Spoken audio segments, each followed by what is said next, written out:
हर couple parents बनने का सपना देखता है, पर हर कपल का ये सपना साकार नहीं हो पाता, या तो किसी मेडिकल प्रॉब्लम की वजह से और या ही किसी अदर प्रॉब्लम की वजह से। हेलो एवरीवन, मैं Bharat Sharma from Century Law Firm आज आपके लिए सरोगेसी रेगुलेशन एक्ट 2021 पर एक वीडियो लेके आया हूँ, जो एक्ट इंडिया के अंदर उन सभी कपल के लिए एक समाधान बनकर आया जो पेरेंट्स नहीं बन पाते।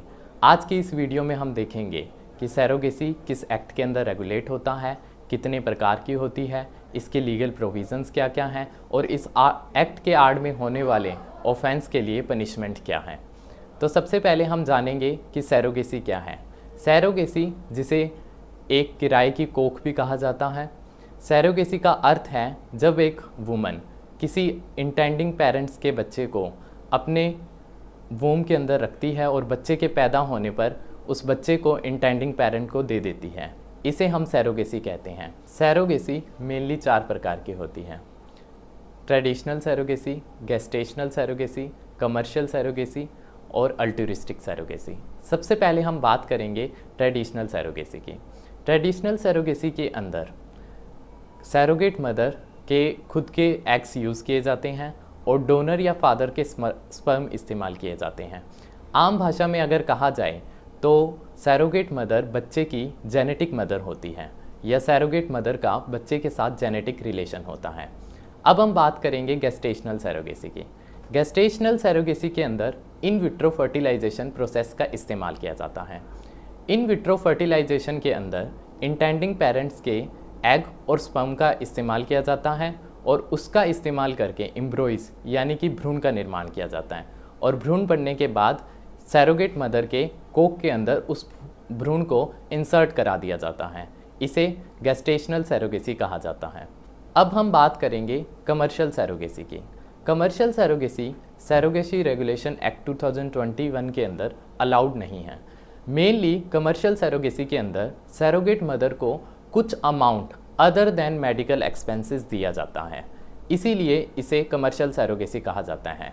और सरोगेट मदर का एक्सप्लॉयटेशन ना हो, इसीलिए सरोगेसी रेगुलेशन एक्ट 2021 के अंदर कमर्शियल सरोगेसी अलाउड नहीं है। आखिरी सरोगेसी है अल्ट्रुइस्टिक सरोगेसी। अल्ट्रुइस्टिक सरोगेसी का अर्थ है परोपकारी सरोगेसी।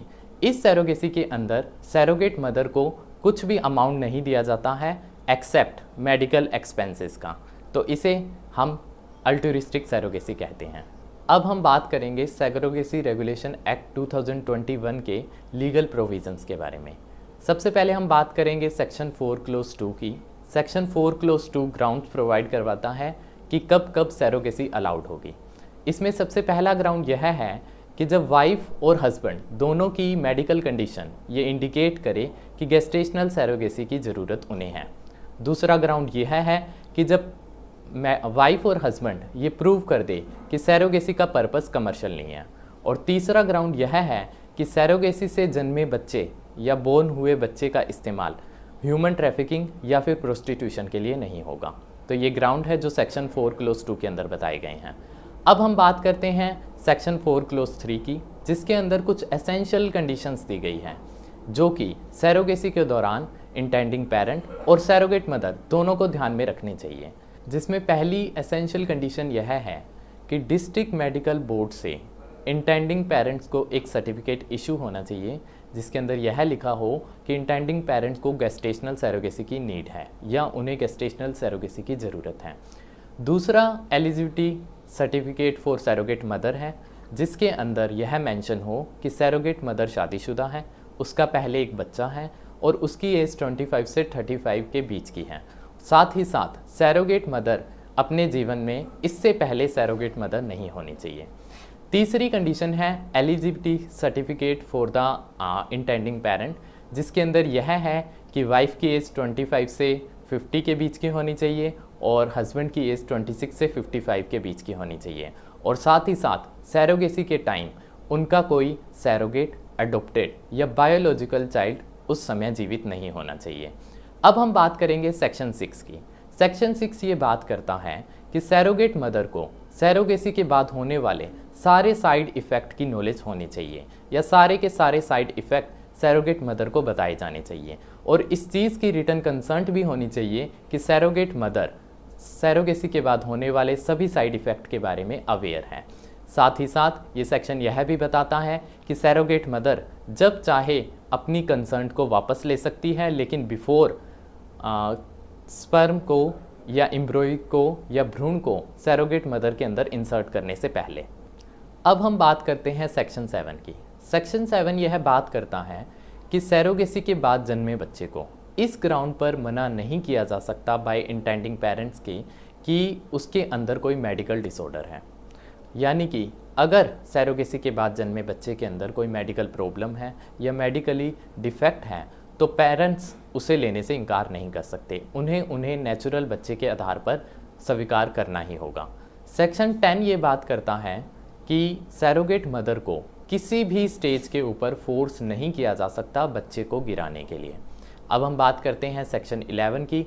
तो सेक्शन 11 ये कहता है कि जिस भी क्लिनिक के अंदर सैरोगेसी की प्रोसेस हो रही है वह क्लिनिक सैरोगेसी रेगुलेशन एक्ट 2021 के अंदर रजिस्टर्ड होना चाहिए। यानी कि अनरजिस्टर्ड क्लिनिक के अंदर सैरोगेसी की प्रोसेस नहीं की जा सकती। अब हम बात कर लेते हैं इससे रिलेटेड पनिशमेंट्स की, यानी कि इस एक्ट के आड़ में होने वाले अनएथिकल एक्ट या फिर ऑफेंस के लिए क्या पनिशमेंट निर्धारित की गई है। इसके बारे में सेक्शन 40 बात करता है। सेक्शन 14 ये बताता है कि अगर सैरोगेसी का पर्पस कमर्शियल है, यानी कि सैरोगेसी की प्रोसेस अगर कमर्शियल पर्पस के लिए हो रही है तो वह एक पनिशेबल ऑफेंस होगा और इस ऑफेंस को करने वाले व्यक्ति को 5 साल तक की सज़ा और 5 लाख रुपए तक का जुर्माना है। और इसी ऑफेंस को कंटिन्यू या फिर दूसरी बार करने पर उसी व्यक्ति को 10 साल तक की सज़ा और 10 लाख रुपए तक का जुर्माना है।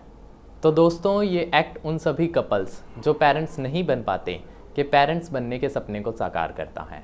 साथ ही कमर्शियल सैरोगेसी से होने वाले सैरोगेट मदर के एक्सप्लॉयटेशन को भी रोकता है और इसके साथ ही इस एक्ट की आड़ में होने वाले सभी अनएथिकल एक्ट या फिर ऑफेंसेस के लिए पनिशमेंट का निर्धारण कर उन्हें भी रोकने में हेल्प करता है।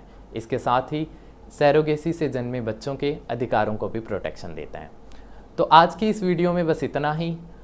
अगर आपको ये वीडियो अच्छी लगे तो इसे लाइक करें और शेयर करें। और इसी टॉपिक पर मेरा एक व्लॉग भी है जिसका लिंक आपको डिस्क्रिप्शन में मिल जाएगा, आप चाहें तो उसे भी पढ़ सकते हैं।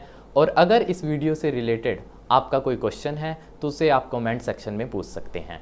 So thank you so much for watching this video.